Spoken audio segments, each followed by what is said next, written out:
how do you still keep that culture and then also embrace, you know, the culture where failure is a learning opportunity with your employees? Judith.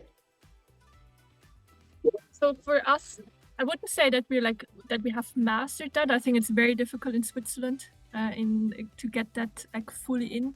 We have team members that are super ambitious. So I think it's like overall we like to achieve things and we like to reach our goals. But for sure, it's important for us to learn from mistakes, and we take so much risk along the way that it's completely normal that we don't just always achieve things. We set our goals always in a way that they're so high that you rarely like fully achieve them. So this is the way we set goals in our company, not in a sense that we always make sure to achieve them, but that they're very ambitious. We have it as part of our values. And in the company on Slack, we have like a channels where we basically celebrate mistakes and post any fuck ups. And we have processes to do post-mortems if things like really failed, that we have a meeting with the relevant people to go through how the mistake or the failure happened and what could be improved and what we could learn from it. The super important part, and maybe also still very feasible if you're like a bit of a smaller team, is just being able to kind of talk with people about it. So like first of all, having a culture where people know they're not going to get blamed or kind of also almost like shamed for making mistakes, so they can point it out themselves already. They don't hide it.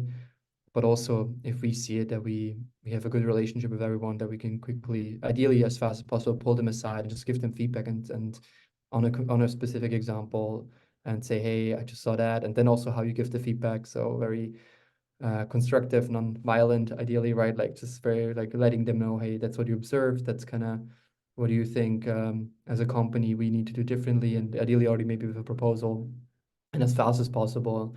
And also within the team, right? Kind of fostering that sense of a good feedback culture, so they don't kind of let it sit and it boils and the resentment builds up. So I think for us so far we got really far with that, but yeah, potentially in the future we also need to kind of get some processes in place so we can like more structurally also kind of work through those. I mean, for bigger failures, we of course then we just do also like a meeting and quickly sit together and think about it and like think through it.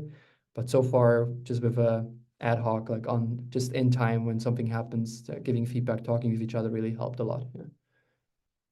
I think post-mortems are a great thing. We also do that, but I always try to make things as simple as possible because I'm a sort of person, I always try to overcomplicate everything in my mind. So that's my natural tendency. So I'm trying on the other side to reduce it to the easiest. And I found that 3 questions here actually do the trick.